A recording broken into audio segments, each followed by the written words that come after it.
Welcome to another episode of Exit Philosophy. He's Mal Ramanan. I'm Rich Griffin, and we're here sitting here on a Thursday morning, 2 weeks, exactly 2 weeks away from the opening of the regular season, which is March 27th, and this year is at Rogers Center against the Orioles. Um, Spring training, I don't know about you, Mal, but when you go to spring training, it seems to fly by. When you're home and watching from afar, it seems to like 2 weeks seems interminable, the Oh, amount of time left to opening day. the anticipation is the killer. You know what I mean? You're just dying to get some games, and everybody's ramping up, and you're talking about opening day starters, and you just want it to happen. So yeah, I can even remember as a child, you could barely handle it. You know what I mean? You're like, oh my God, opening day! I've already planned a big opening day, so gonna have a couple of the boys get together, and I always kind of treated it like a holiday. I know it's kind of a little different. I think, other sports opening day sometimes there's so many games, but I always opening day was such a big deal to me. I can remember taking it off work by myself and going to watch a game at certain bars just to see other games in action during the day before the Jays game at night. Yeah, I'm ready to go. Yeah, this will be my 53rd opening day, and I've worn a shirt and tie and jacket for every single one of them. And then the next day, I dress like a slob again. Back to normal. Back Back to to normal. normal. But that just shows the significance of opening Are you day. going to do it again, Rick? Oh, Griff? yeah, yeah. Yeah? Yeah, Suit and tie. blow the dust off my tie, and Yeah. Where are you going? Where are you watching? I'm going to go to the game. Oh, you're gonna literally go I'm gonna cover. go cover. Yeah, no, Oh, it's a home game. Yeah, I 53rd, forgot. yeah, 53rd home opener wherever I've been. Silly me. Yeah. Yeah, yeah, Um, yeah. so I forgot you still do that. yeah, well, I got my BBWA card all set to go. That's Yeah. right. They can't keep me out even if they wanted to. Right. Um, so spring training to me, you ask at the beginning of spring training to every manager, and they go, well, and every player, just to leave here healthy. Yes. And that seems to be like the rallying cry for every roster because basically in the last probably 30, 40 years, they all show up in game shape. It used to Yep. be that they'd be lobbing pitchers would be lobbing pitches in, and then by the third time from the mound, they'd be ready to sort of throw live BP. But now they show up and they're humping it up at 98, 99, some of those guys. Um, but like getting through the spring healthy seems to be the cry of most major league teams. And I'll just start with the Blue Well, Jays, and they've been relatively successful at it. getting through the season. I mean, that's just the issue in baseball, right? That's Yeah. the kind of thing. But yeah, you're right. So I'll Yeah, the Jays. Yeah, sure. Go ahead. go down the list of Blue Jays that came to camp and are not 100%. We go Eric Swanson, Ryan Burr, Angel Bastardo, Adam Mako went down early.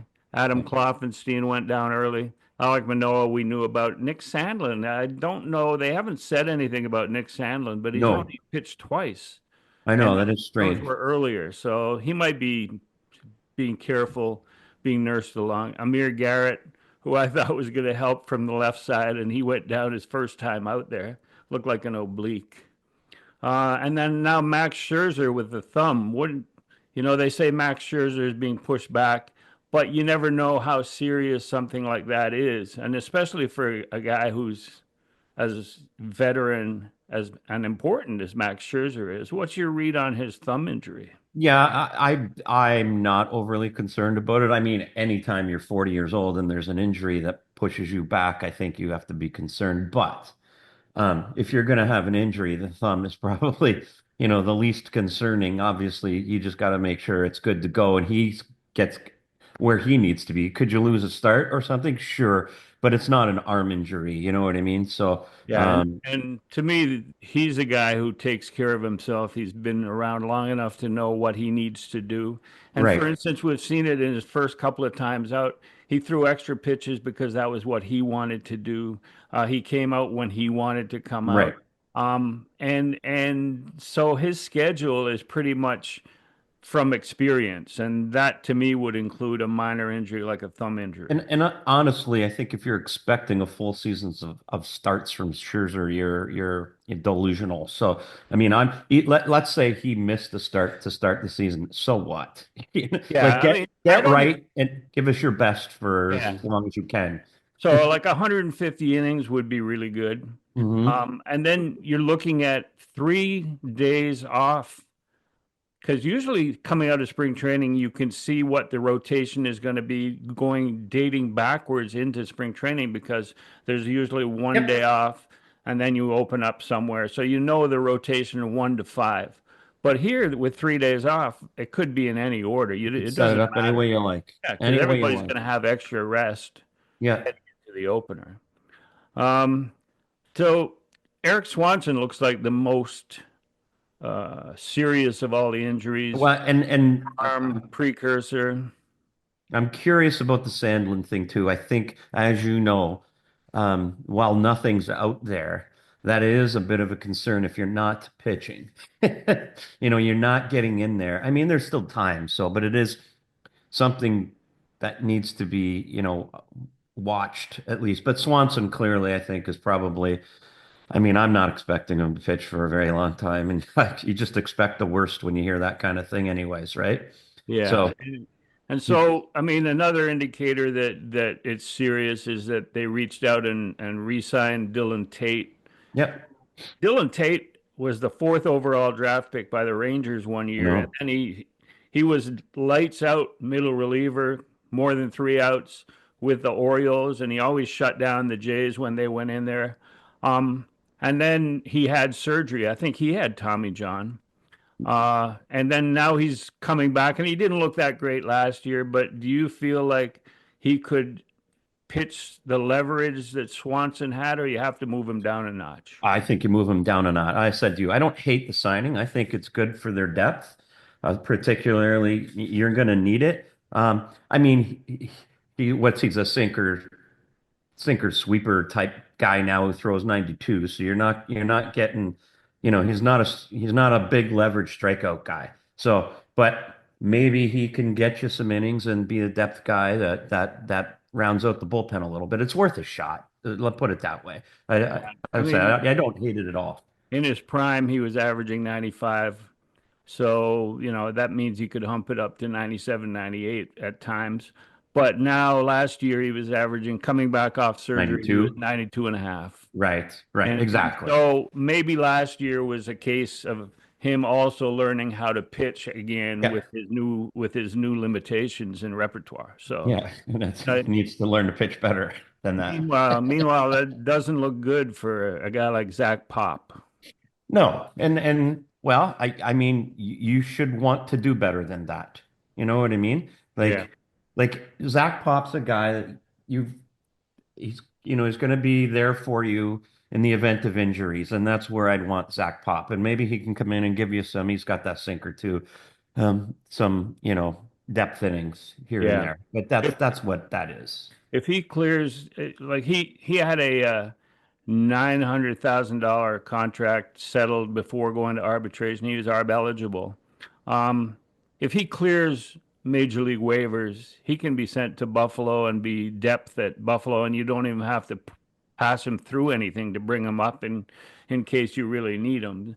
Do you think anyone's going to grab him on the way out if he goes on major league waivers? I don't think so. Do you? Like I mean, hey, anything's possible. I think there's Somebody. a chance. Yeah. Yeah, yeah, certainly there's a chance, but it's a worthy gamble. Yeah. Like if you do lose him, you're not exactly, you know what I mean? You'll find another Zach Pop. It might be, you can find him. Since it's probably the start of last year, he's been available to anyone who wants him in terms of reaching out and making an offer of some kind, and it hasn't happened. So I agree with you. I Yeah. mean, just because he goes on release waivers or major league waivers, it wouldn't be release waivers if they want him to go to Buffalo. But Right. um, Yeah, people have had the chance. The only thing is if there's been injuries in other camps that we don't know about Right, right. You that might just grab it. allow for a guy like that to step in the back end of, or the front end of somebody's bullpen. So, Right. um, brings us to the topic of the day, or one of the topics of the day, which is Vlad. The last couple days for sure. Well, I mean, the numbers that are being thrown out there are the exact numbers that you and I discussed weeks and weeks ago. And it's because we were on it, it seems to make sense because we wouldn't say Yeah, anything that didn't make sense, we right? agree. Yeah. But to me, Was and, was and Heyman source you? yeah, yeah, exit philosophy, according to first Yeah. reported by exit philosophy. I'll throw that out there. It seems plausible. Right.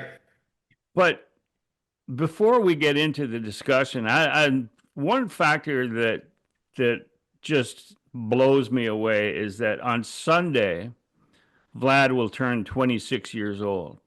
So you're talking Jeez. about this money and you're talking about deferrals and you're talking about 14 or 15 years, which won't even take him to playing at the age of 40, which is Right. crazy. I mean, I remember what I was doing when I turned 26, and I researched it because that's what Really? we do on Exit Philosophy. We That's research. right.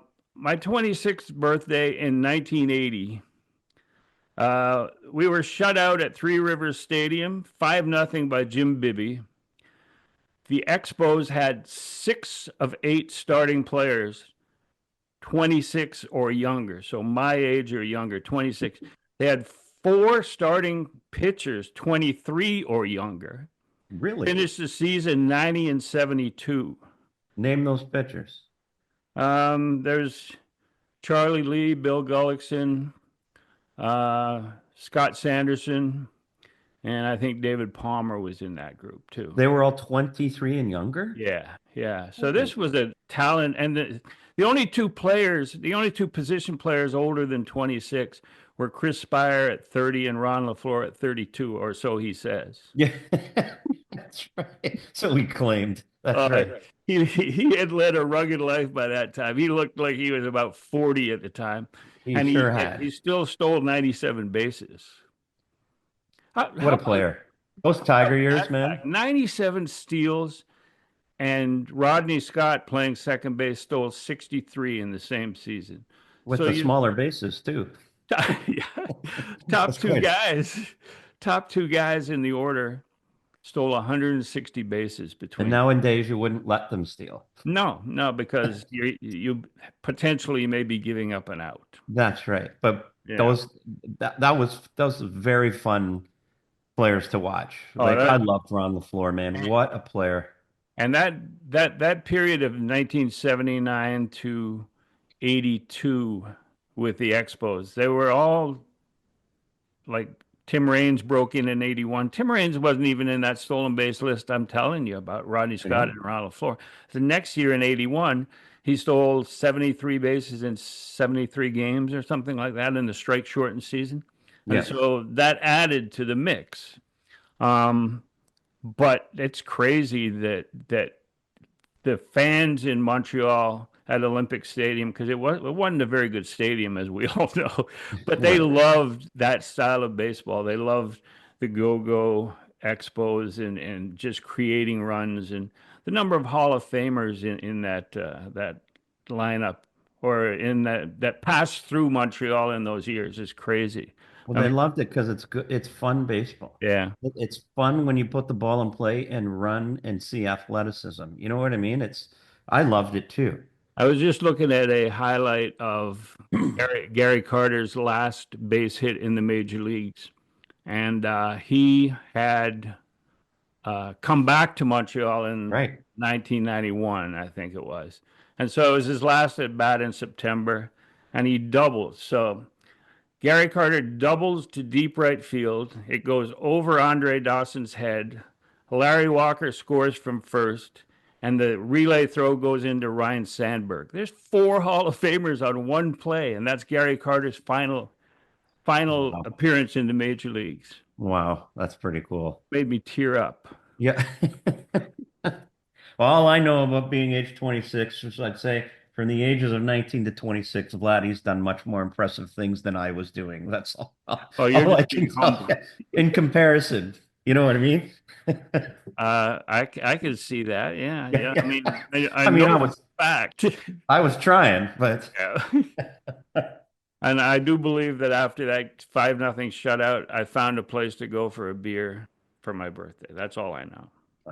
as you should. Yeah. And you've been doing that ever since. So let's discuss Vlad's contract then.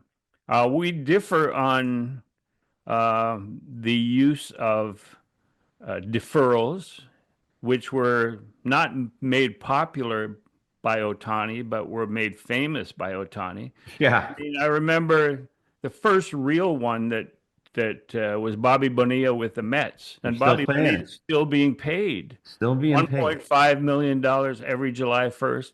And the story behind that is crazy, is that the Mets suggested the deferrals because Bernie Madoff had had ownership invested in a fund that was going to pay 23% every year. So they figured that they could invest the money, get the interest back, and pay Bobby Bonilla. And then Bernie Madoff ended up going to jail for the Ponzi thing.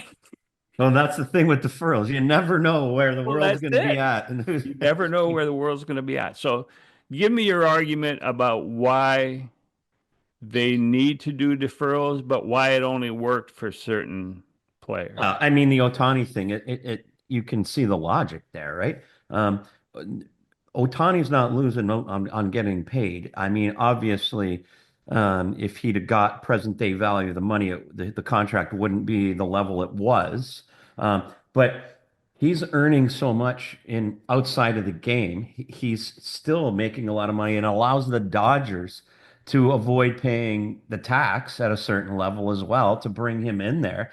And while they're still paying him what, $700 million, the value isn't near $700 million. I know you kind of have a disagreement on that, but I mean, you're right. They're still going to pay it. But the value of the money present day to compared to what it will be is not the same. It's like I was saying, if you give me $1 million and I give you 1.0005 back in 10 years, I'm gonna win. You'll still get your 1.005, but I'll have a lot more to give to you.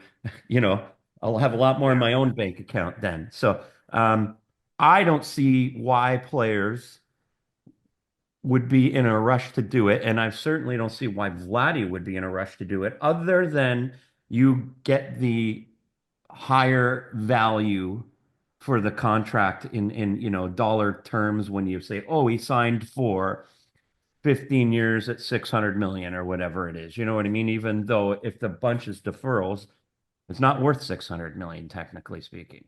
So Would you say that Vlad, and I disagree with you on a lot of that discussion, on a lot of that argument. Would you say that Vlad deserves more money than Otani? well, of course not. Okay. So that Major League Baseball is screwing itself, and it's the Dodgers at the forefront again by bragging about deferring $68 million to, I don't even know what year those deferrals start. Say it's 2035 or whatever. I don't know. But by bragging about it, and we've discussed this so often, is that they're going to be making, and you just talked about it. They're going to be making so much money uh, related to the Otani signing in between, and they're owned by an investment group, Guggenheim Investments, where they can invest the money a year ahead, make their interest rate because Shohei's not asking for Right. interest. It's just 68 in escrow, and when it's time, he gets paid that money. So. That's right. Um, so the Dodgers and their ownership are the only ones that can make it work. Otani taking 2 million per year when we know how much money he's going to be making off the field or is making off the field in terms of investment sponsorships in two countries, in the US and in Japan.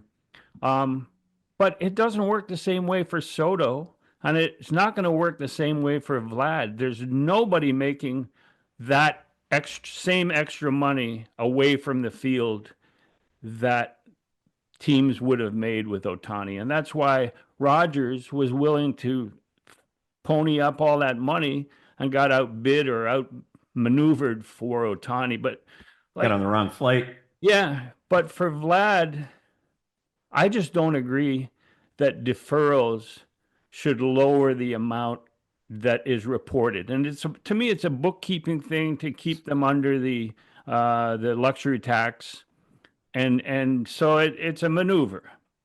But Sure, now that's it's right. taken literally by the Players Association, by the players, by Vlad and his agent. Well, he's only making 460. I want to make a little more than that, but in real money, I don't want. If you're including deferrals, then it still has to, in today's money, add up to 500 million, which to me is ridiculous. I don't agree with Well, that the only reason you do it, for the only reason Vladdy does it is if for some reason he wants to assist in their ability to not go over the tax threshold and help them, in that avenue. Because otherwise, what's in it for Vladdy? Like again, Soto didn't take any deferred money. You know what I mean? because there was no way to make up like the Dodgers are doing with Otani. I mean, that's what we just said. There's no off the field Right. manipulation that can earn you the extra money to pay Soto um, later, you know? Well, I mean, you could invest it. Yeah. Um, But as and you point out, he could invest it too. Well, If that's the point. He'll take it. Like there's no need for Soto to go, I'll take deferred money. No thanks. Give it to me. I'll have my team invest my money. So we'll wrap up this discussion with the fact that um, what if, and it looks that way, what if Vlad waits until the end of the year and then allows the Blue Jays back into the bidding. And now on November 1st, it becomes open bidding for the free agent Vladimir Guerrero Jr. What do you think the Blue Jays would have to do to convince him at that point? Look, nobody's giving you the money you wanted. Our offer is still there. We might bump it a little bit. What do you think would get Vlad to sign after the season with Toronto? I don't think there's a lot that'll get him to sign unless they pay the surcharge he's asking for. And he's clearly surcharging his own his own team. I think Vladdy knows he's not going to get what he's asking for in the open market, and he sees an opportunity to leverage even the Soto deal and things like that to try and see if they'll meet this kind of over ask on his part. So will he allow them back into it? I'm sure he will. Do I think he'll actually sign a deal with Toronto if they're the highest bidder? No, unless it's the amount he's asking for, which is probably way over what he's going to, the offers that'll come in free agency. And of course, Griff, who knows what happens during the season? I mean, it depends a lot on if Yeah. he's the same Vladdy. I mean, he may get all that demand. The demand may be there at that Yeah. level, and but if he has a 2023 Vladdy, I mean, it's going So to change things. It's a first baseman. what So what should fans think, or what do you think would happen if he has a 2023 season and the Blue Jays pull back on their offer? And I mean, do you think they should at all costs leave that offer on the table, or should they, or is Vlad rolling the dice, meaning he's rolling the dice and it could be less of an offer if he doesn't have a great year? yeah, that's the chance you take, right? Obviously, there's a contract waiting for him right now that he could obviously take and guarantee all that money right now. And it's you know, in real dollars for real men, it's an amazing lot of money. So he's risking that contract for sure. But I think it's pretty obvious, Griff. He wants to see what it's like on the other side. He wants to win and he wants to be in a different organization. I mean, I think that's pretty obvious. Yeah. Like, like he's come this far. I think there's a lot more to this than just dollars and cents, because if there wasn't, he would have signed a deal many years ago. just like Bo, and he hasn't. So I think he's pretty much gone unless they meet his absurd ask. Well, what about the Blue Jays with the maneuver of adding years at the back end of the contract, adding guaranteed years, which they did, I think, with Springer, which they did with Gosman. They might have done with Bassett. I'm not sure because at the time I don't think Bassett was like a 3 year solid guy, Right, except in the eyes of the Blue Jays. Do you think right, that if they use that and with Vlad once he goes on the open market? Because people are saying the offer he gets postseason might be fewer years. right. So if they add guaranteed years, do you think that that's the only way they could get him, or maybe not even that? Um, Because no, well, I you think you don't that want to go back on the market again when you're 37 years that's what old. I mean. I think that increases the chances significantly. It allows him to wait out the management team. Yeah. He'll be here a long time. It's You think unusual that, yeah. you think if yeah, no, wait out the management team. That's sort of really that has many interpretations. That's Uh, right. yeah. I Um, think that kind of thing would certainly change your view of if you get guaranteed years at well, you're 37 years old and you get them yeah. now. I mean, I, can still I, be traded. yeah, I think judging by the comments of the current front office with Mark Shapiro and Ross Atkins that to me the telling statement from Mark Shapiro was we don't he's a really good player, but generational, I don't think so. Like you don't say of your own player who's you've got another year of his contract that he's not a generational player. At the time, I thought it was a negotiating tactic. But then in hindsight, I'm thinking maybe he just doesn't believe that he is, and therefore he's playing hardball. I think again, like I've said before, I think that's what you say when you know you can't sign the player. It's your PR move. That's just a throw it out into the market type thing because you knew you couldn't sign him when he made the statements, Yeah. which was a long time ago. So All that's right. that's my opinion. Moving on to the next topic, which is the American League East. I have a good friend of mine who said that the Blue Jays are two bus crashes away from being the favorite in the AL East. And I it, mean, true. yeah, The to, fa are they? I Would they mean, would they be the favorites? well, the only teams that have remained relatively healthy at this point are the Tampa Bay Rays, Two bus crashes. who are playing in the Yankees spring training ballpark, and it's going to be stinking hot all summer there. So I don't know about if you can count on their pitching holding up for and their starters logging 180 to 200 innings in that heat. Well, and they're fragile to start. They're good, Yeah. but they've been fragile, as you know. They don't. Tampa just kind of abuses and abuses too. You know what I mean? So So then we've gone down the list of Blue Jays injuries, and they have a remarkable, consistent record with this group of starting pitchers. yeah, it's been great. Veteran, but take the ball every fifth day unless It's been something great. like you get hit by a comebacker like Gosman did, or Yeah, but arms and shoulders and elbows have, other than Alek Manoah, Manoa. Yeah, have been remarkable. So now let's go to the other three teams in the division. You've got the Yankees losing Garrett Cole 2 years ago, Cy Young, Luis Gil, yeah. who's the rookie of the year last year, Giancarlo Stanton, who can't put his elbows together for some reason, I don't know. LeMahieu, nobody cares. They lost from last year's team. Nobody cares. Soto, Gleyber Torres, Rizzo, Verdugo, Nestor Cortez, and now they've lost Clay Holmes, Tommy Conley, and they've added Bellinger, Goldschmidt, Max Fried, and Devin Williams. I mean, is this team worse? People are saying, "Oh, they're as good and worse," but that's the New York media talking. As Yeah, far as yeah. I'm, That's right. this team is not as good as it was a year ago. No, but there's still, I think, better than Toronto, put it that way. and probably a little better than Boston still, even though the Cole thing, I mean, that's a massive blow, clearly. Yeah.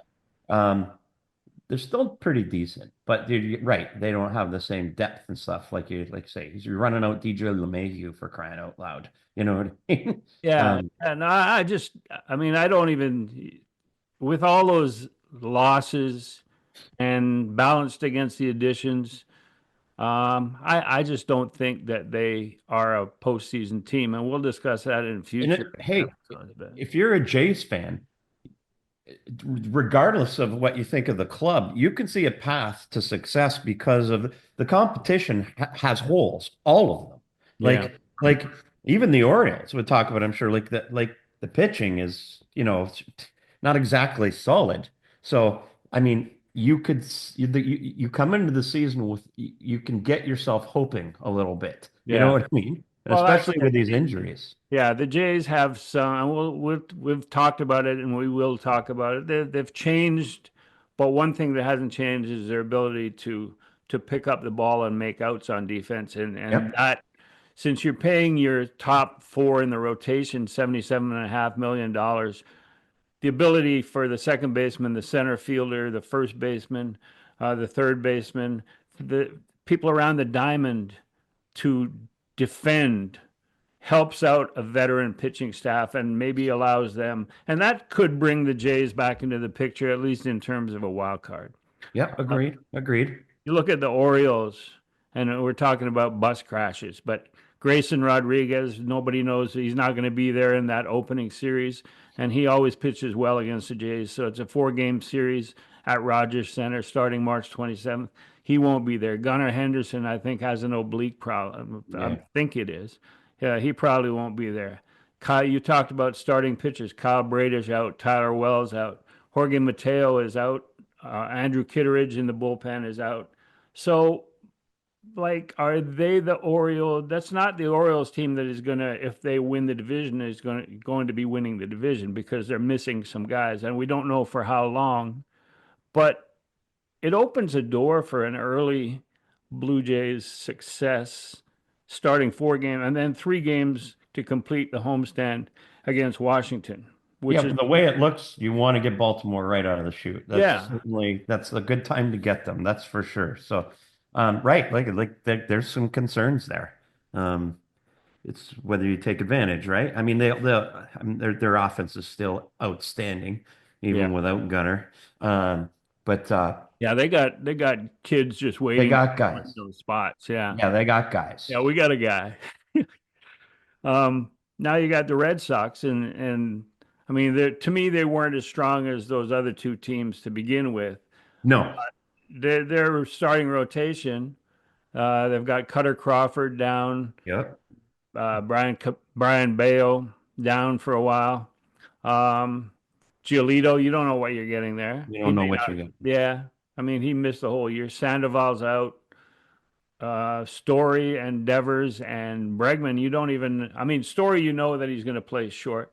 Bregman and Devers, you don't know what's going on there. And it doesn't seem like a happy household. I'm sorry. Story's no, he's just not good anymore. Like that's a weakness. It's just a weakness. Uh, I just, I wouldn't be excited about that. Like you get the name, he's there in name. He's Trevor Story, but you're right. That that's not exactly solid. You know what I mean? And that's where the Jays rotation, if they can take the ball every 5 days, gives them a big advantage over these other teams. Yeah. And It I just think does. the addition of Jimenez is going to do nothing but help the rotation. And, they're not throwing as hard as they did. But you watch Max Scherzer work for 3 starts with no walks and 14 Ks. This guy just knows how to pitch, Isn't it beautiful? It is. It's crazy how good he is at controlling the mound. And And that's pitching. yeah, And yeah, in the day and age where we're trying to all throw a hundy and with, um, crazy action on our pitches, like there's a beauty in the art of pitching, and he's refined it. You know what I mean? And yeah, that's what's best about baseball. It's why I loved actually watching Ryu pitch. I mean, yeah, obviously it started if he didn't have anything towards it, but he was a master out there. He wanted to watch him pitch, and yeah, that's why I'm hoping Scherzer's okay. Obviously, you Yeah. just want to see him. With Ryu. I mean, that was the signal that the Jays were wanted to do something. It was a signing, as you said, it wasn't that great. He was at his best in the shortened 2020 COVID season. That was his optimum. And they knew his arm was going to fall off. Like Yeah. they knew it. This was not a surprise, but it signified Yeah. being back in the game for Yeah. that team. You know what I Next, mean? We're the open for business. next signal, which didn't come as much of a surprise, was George Springer's signing, and that hasn't worked out exactly, except that it was another signal, a clear signal that the Jays meant business. And you look around North American media, and everybody now includes the Blue Jays as a big market, big spender, big spending team. And when you were in PR, it was like Oh, medium to small market. Where's our handout money because we can't compete with the Yankees and Red Sox? That's not the way it is now. Griff Ricciardi got hired because he convinced them he could run the team on what, $50 million, and it'd be like it was Oakland. That was the selling feature. Yeah. Like, because there was no budget back then. And I mean, holy smokes, his life changed. And then he whined when he found out he couldn't. Well, yeah, then he went back and said, I can't do it. This is the Yeah. AL East, not the AL West. Yeah. If they would give me money, I could compete. Wait a second. Wait a minute. Goalpost So, moved. so we've talked about it. We'll just wrap up the Blue Jays situation. We've talked about the defense. We've talked about positions, but they still need a second catcher who can catch 60 to 70 games. They still need to clarify third base. Ernie Clement is showing he's having a really good spring, and you know that he can defend. Um, Will Wagner played over there one game, and the first ball that was hit to him was towards the shortstop position, and he almost pulled the first baseman off the bag. He had to dive for the throw.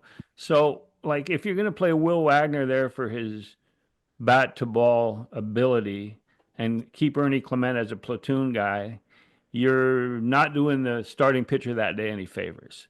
That's right. So you got backup catcher or a second catcher, third base. You don't know what you're going to do with the DH if you're not just resting somebody, one of your starting guys. Right. Um, so is that about it? And it looks like Varsho definitely will be ready to head north and contribute as a DH until he's ready to play defense. Yeah. And I mean, I guess like I get it. So, but I mean, he's Dalton Varsho too, right? I mean, he give you some pop. It's like, as we talked about, Griff, I think you've got to look at giving a Elvis or somebody like a shot because you're just so desperate for upside on offense, so Yeah. desperate for the power and the upside. Um, you can't, you've got to at least see if it happens. You know what I mean? So you're going to run Varsho out there for a while as your DH. I'm sure that's going to Yeah. be what Yeah. happens. But You're not going to rush him until shows he can throw 95 to 100%. right, 100%. So sorry.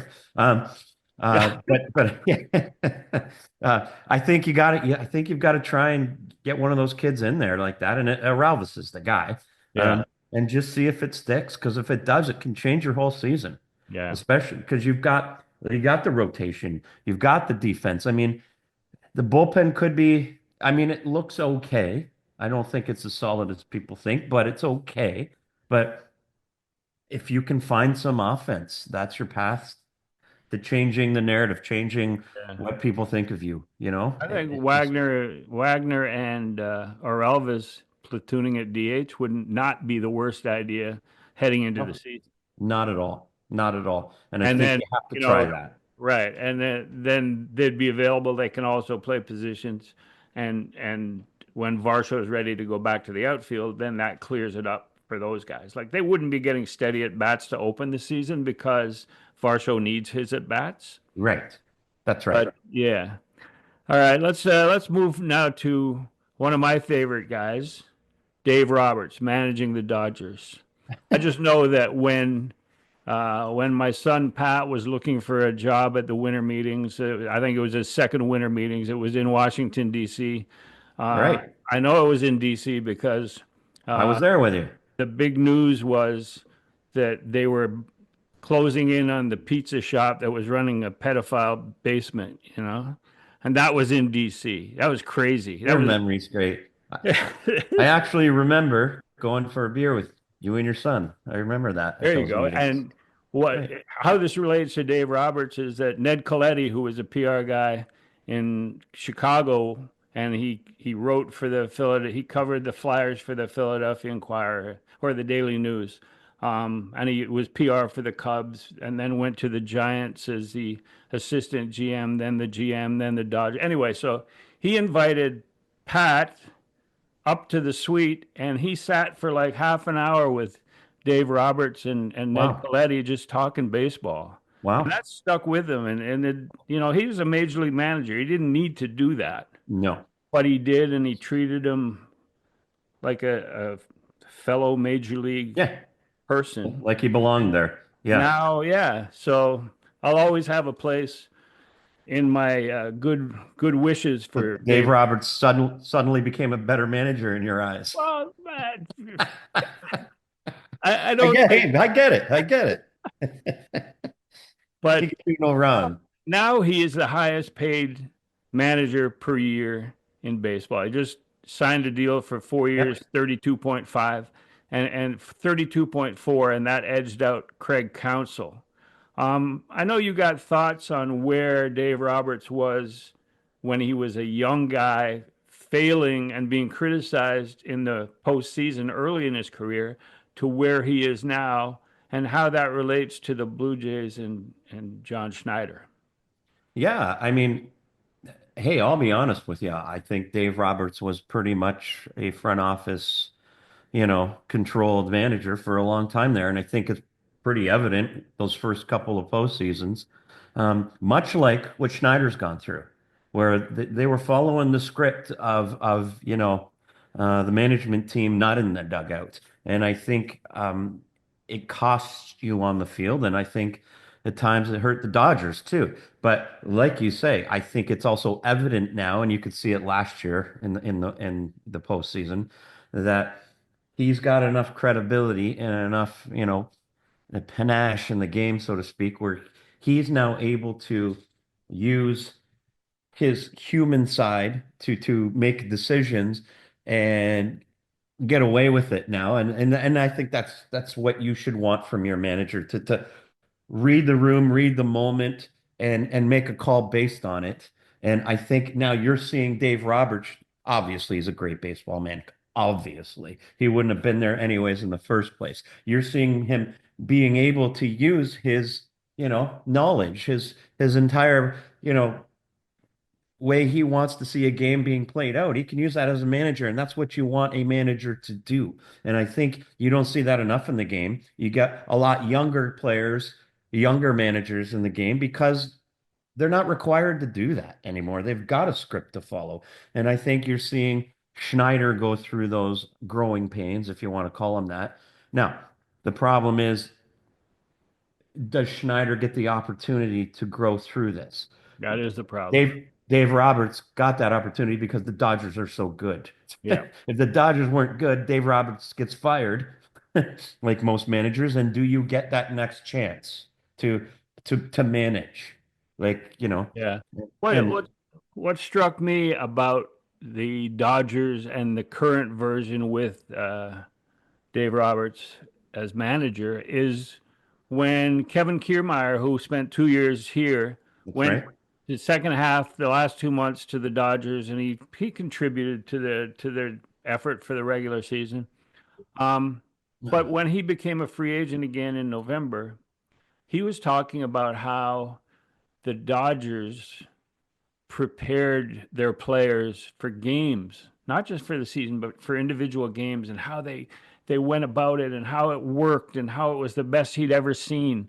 So I asked Ross Atkins about that, if he was pissed off at Yeah. Kiermaier for suggesting that the Jays didn't prepare as well. He said, "No, no, I was on the phone with them, and everything's good, everything's good." And then the next thing you know, they're hiring Yeah. Kiermaier to work in the minor leagues. So I don't know if that has anything to do with Dave Roberts or whether that's front office, but Right. he is probably going to be bringing that knowledge that he brings back from an excellent Dodgers organization and pass it on to the young players in the Blue Jays organization. So at Well, least let's there's hope. that, you know. Let's hope he does. And I mean, and I also have like, you're not going to tell me John Schneider can't be a good manager. I will never listen to that. He is a great baseball guy. He just is. Now, can you criticize him as a manager? Yeah, you can, because he's had to make decisions and allowed that weren't optimal, clearly. But I'm so hopeful that he gets the opportunity to get through this part of his career and has a long like because he's a great baseball man. There's just I have one regret as a PR guy with John Schneider is, and my avatar on one of my platforms, my social media platforms, is me hugging Schneider in the dugout after his first major league win in August of 22. And that was right. my final year as PR guy. Yeah, so that there's that picture.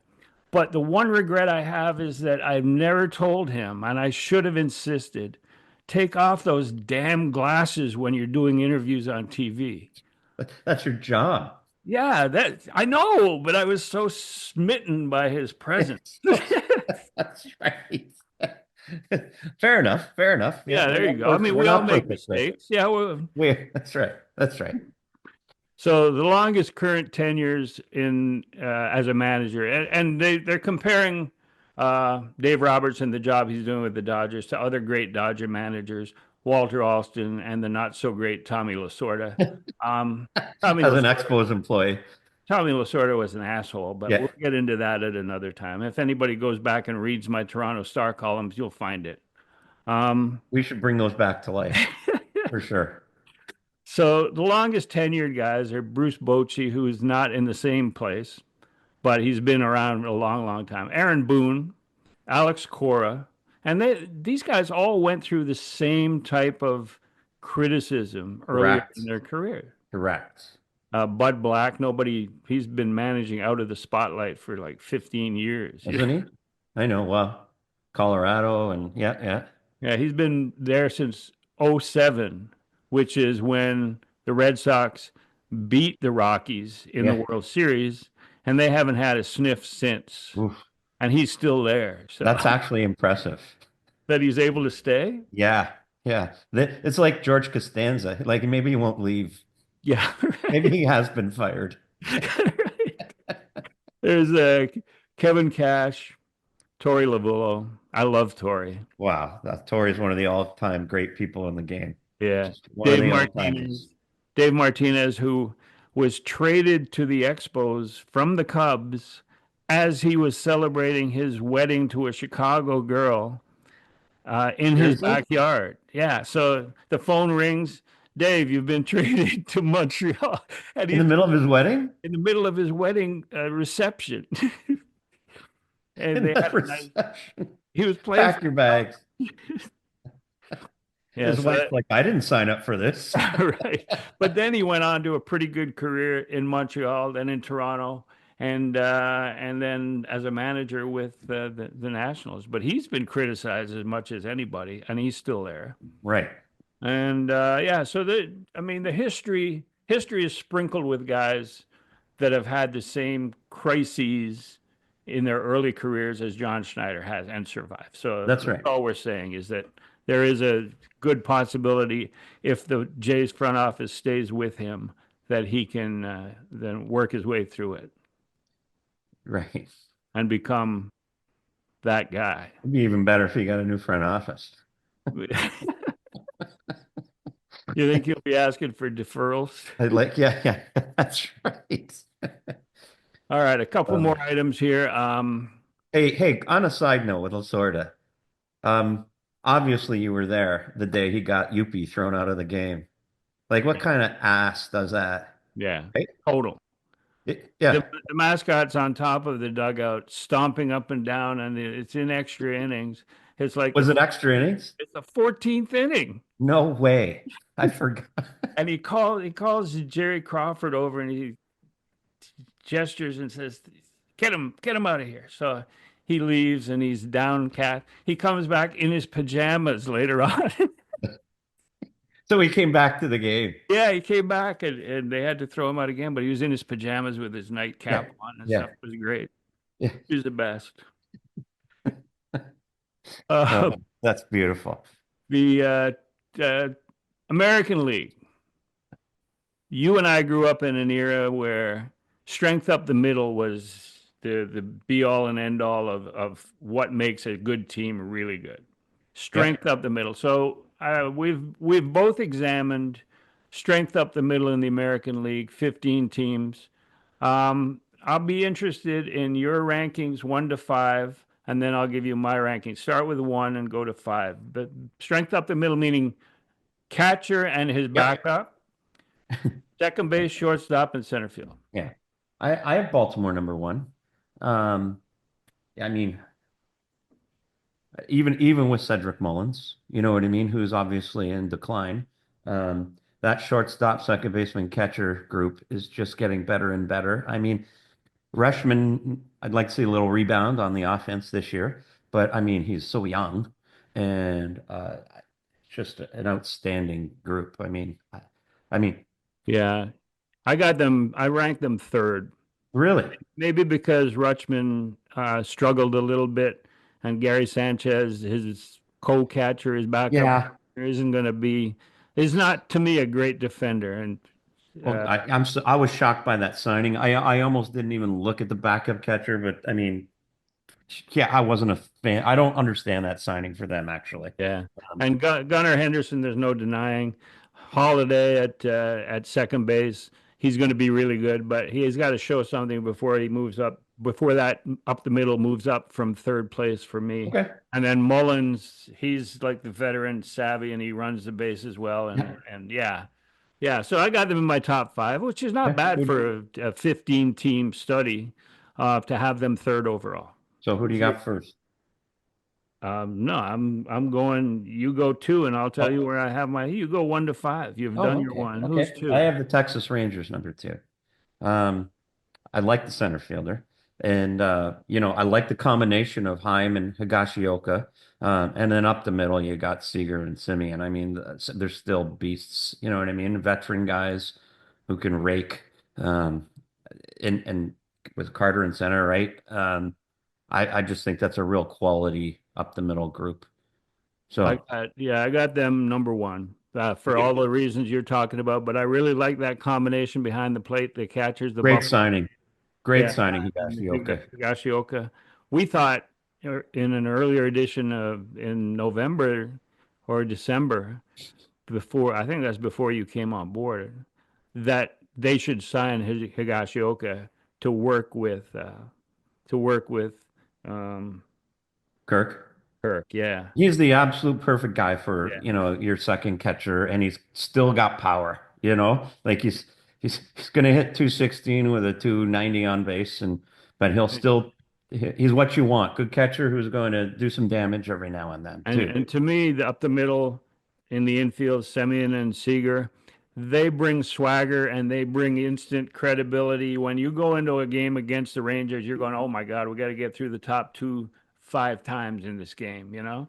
And Yeah. they bring that. And when Semyon was hitting 40, leading whatever, hitting 40 some home runs at second base for the Blue Jays, it brought that same credibility to their lineup. Did man and what brought just bloody talent. Yeah.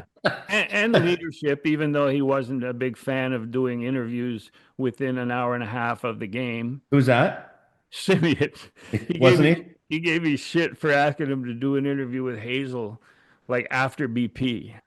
Do Oh, you no way. don't you know how much we have to do to prepare? I think so. Yeah, I've been in the game I've since been around. '73. Yeah, I'm calling bullshit there, Marcus. So that's your number 2, and they were my number 1. So Okay. who's your number 3? Well, I think I feel guilty even putting this one in there because uh, I have the Yankees at 3, but it could be dicey. I mean, the catcher Wells is I think he provides some decent offense for them.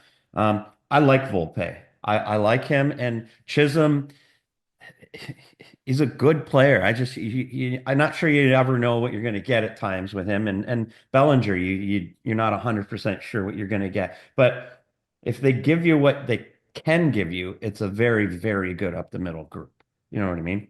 Yeah, I got the Yankees at number 5, so there's no need to apologize. But I got the same reason for Jazz. You don't know what you're getting. He hasn't played a full season at second base. He's replacing Gleyber Torres, who had his weaknesses and his moments where he didn't focus and concentrate. Um, And Bellinger, Bellinger. Bellinger in center field is, if his contract is his skis, then he's way out over them. That's right. No, no question. Yeah, I mean, he so had the comeback year, so to speak, but I mean, yeah. he's also had some really bad seasons. But the Yankees to me, and I always sort of take into account that the Yankee media or the New York media or the New York sort of centric media tends to prop up their own players and give them extra added value, which they don't deserve. It's the same way. I think the LA Dodgers are the West Coast version of that, where every AAA team at Albuquerque was full of future Hall of Famers. And when that first guy came up, he would be a leading candidate for Rookie of the Year and would often win it because their PR machine included They like win 3 years in a row or something. kids from San Luis Obispo and Cal Berkeley and Cal this and Cal that, the anteaters and the whatever. Um, so yeah, so I'm a little down on the New York Okay. talent because of the fact they get propped up too much. Well, it's certainly not a gimme, but I have him So there. I have them top 5, which isn't bad. Yeah. 5 out of 15. Number Uh, 4, I got the Minnesota Twins. Um, like Jeffers behind the plate, Correa still, I mean, he's still a pretty good player. I mean, I love it. Buxton, you got to stay in the lineup. You know what I mean? Yeah, But they're quality players. Um, I got them number 2. So oh, you did. yeah, we're not that far. I got Texas 1, Minnesota 2 because I like Correa and Buxton, and Yep. behind the plate, I think with Christian Vasquez as a second catcher to Ryan Jeffers, that's not a bad combo for 162 games. Not at all.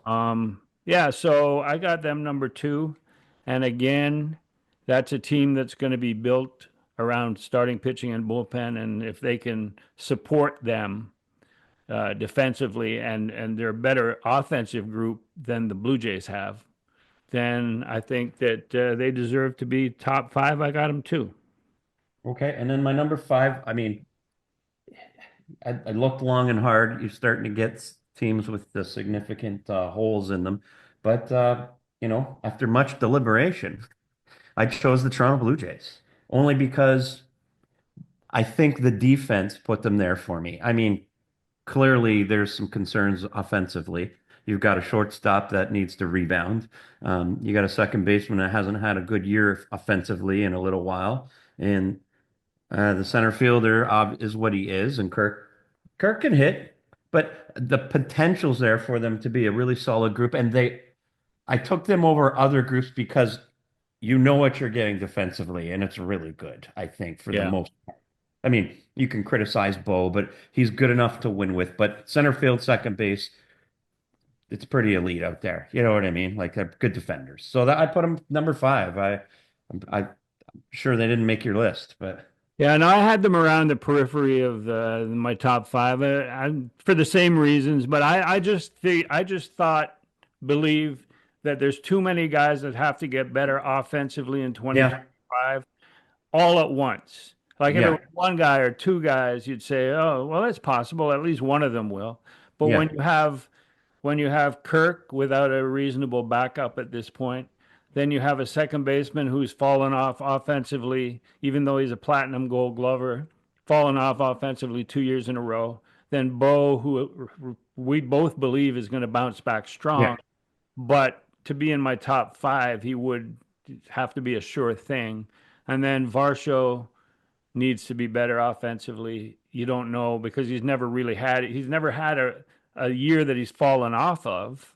He's He's never actually been better. Yeah, he's This is never what he been is. there. He'll never This be is what he comeback is. player of the year at this point because you got nothing to come back from. That's right. That's right. So my number five to round out my list, or no, not my number five, the team that replaces because we matched the other Yeah. four. Yep. So you had the Blue Jays at number five. I had at number four the Kansas City Royals because I love so much Bobby Witt. Sal Perez and Bobby Witt Jr. Yeah. And, After and that, I, though. I'm looking and I'm going, Michael Massey at second base and Kyle Isbell in center field. Don't even know anything about these guys. But Bobby Witt is so So good. astoundingly superior in most categories that and Well, you know, he's I he's had hard to argue with Sal Perez behind the plate in terms of leadership and the way that he came back at his age to post some really serious I offensive know. numbers last year. Yeah, Bobby Witt's the best player in baseball type of guy. You know Yeah. what I mean? But And I had the Blue Jays hanging around the periphery. And if, okay. if they have two of the four guys step up and have really good years, and Yeah, they're in there. it certainly looks like Alejandro Kirk, his bat to ball is back to where it was. Yeah. We just, we question his power, and if he's not hitting the ball out of the ballpark, he's getting a bunch of singles off the wall Right. and like That's right. clogging the bases. And Hmm. people hate when I say clogging the bases, but where do you put him in your lineup in that case? Well, Um, right. I mean, yeah, you can't have him high in the order, that's for sure. Um, but no, I mean, I think you get that Bo bounce back, and I'm really hoping for his sake he gets it too. So yeah. you I got need. two more items here. One is, Yeah. I think last week we did the AL West. Did we do the AL West? Yeah. Right. And so Yeah, this we did. this week I want you to handicap the NL Central, which is another wide open division in terms of, you got Reds, Pirates, um, who else you got in there? Cubs, Milwaukee. Who do you think is going to win that division? Uh, Give me the top three in that division in order. the NL Central? Yeah. Well, I remember we talked about it because we talked about how anybody could win this division. Um, I, yeah, it's a dog's breakfast. I mean, I think Pittsburgh's going to hang in there on time. I'm going to take Cincinnati. Um, I, and I know it sounds silly, and we're being old school guys, but I think Tito is going to give them something that might find a few extra wins in there. And everybody's gettable in that division. So, I think they got a couple high-end starters there in Cincinnati if they stay healthy. And I think I'm kind of rooting for him. So, Yeah. you know, I got Reds winning the division too. oh Um, wow. Reds, Cubs, and Pirates are my top three in order because when we did the study of five-man rotations and ranked the five-man rotations, none of those central NL Central teams had five starters in place. So to me, what could be the wild card is if the fourth and fifth starter in Pittsburgh step up, or the fourth and fifth starter in Cincinnati, or Milwaukee. But at the moment, given the shallow and talented but shallow end of those rotations, I make Terry Francona the deciding factor. The Pirates will be top three because their top two guys are really good in the rotation. And the Cubs because they're the Cubs and they won't accept, I'm like, going to tell you. they'll never at midseason say we're going to rebuild. They'll look to finish 85 wins and Yeah. maybe be around a wild card so the fans, those fans are happy no Well, matter what. 85 wins might win the division. Yeah, yeah, that's true. Yeah. And I'll tell you right now, I bet you if you took a poll of 100 people, I bet you the team that would win that poll would be the Cardinals. But I just feel like there's bad vibes there. You know what I mean? Oh, there are, yeah. Yeah, and I just feel Their like that front gets you. office has taken some heat, and It, apparently there's plenty of good tickets to be had for opening day. I saw this with see what I Bernie mean? Nicholas, yeah, Like, come and on, that man. never happens St. in Louis. St. Louis. And Yeah, I honestly, I feel like the vibes always find their way onto the field at some point. And so, I mean, the Cardinals maybe should win the division, but I just feel like it's just not, yeah. they're They're gonna not going to. crush. Yeah, No, yeah, something's gonna go wrong. I don't want the Pirates to win it. And if not, nothing would excite me more for Pirate fans, but shame on that front office. Shame on them for not seizing the opportunity and going out and just getting better. You know what I yeah, mean? There's a real opportunity in front of them, and it's almost like they don't want to take it. yeah. And they might by mistake Well, because those guys. they did get Spencer Horwitz. And I like Spencer, but I mean, not exactly the bold statement I was looking for. You know what I mean? All right, so we're pretty consistent on the NL Central. Last item is the weekly update on the Ironbacks. Oh, right. Forgot about that. Beginning play on June May 5th. 1st, June 1st, June June 5th 5th at and home home. opener June 7th. Yeah. Yeah, yeah. Thanks for Uh, remembering, Griff. how's that going? I mean, It uh, goes most plug the website again so people. Ironbacks.ca. We're getting close to signing a few more players here, which obviously I'm going to make some news soon. We're finalizing our jerseys, so that'll be making news very soon. We've got the colors kind of figured out at this point. Uh, it's sponsors. I mean, it's consuming most of my. I really appreciate doing this podcast because it takes my brain away from that for 5 minutes. So it's certainly been a lot of fun. There's no question, but so much to do, and we keep at it. So, but we're pretty close to some announcements, and it'll be obviously related to the jersey, the tickets. I suspect we'll have those going on sale 1st of April, but we're just finalizing how that's gonna go. But all those announcements will be coming out really soon. So And what's the website? ironbacks.ca, and we keep adding to that as well. So All right. Well, that about wraps up this edition. For past episodes of Exit Philosophy, you can go. They're on Substack. They're on YouTube. Griffsthepitch.com is the website, and that also has all the columns that I've written. A lot of them off of ideas that we've come up with on the podcast, and then I'll expand it into a yeah, column. So you can go on griffsthepitch.com and find all of that work for the last 2.5 years. And we look forward to doing it again next week. And 2 weeks away from baseball. yeah, thanks, Mal, and happy Yeah. birthday to Vlad on Sunday. All right, we'll talk to you next week, and thanks everyone for listening.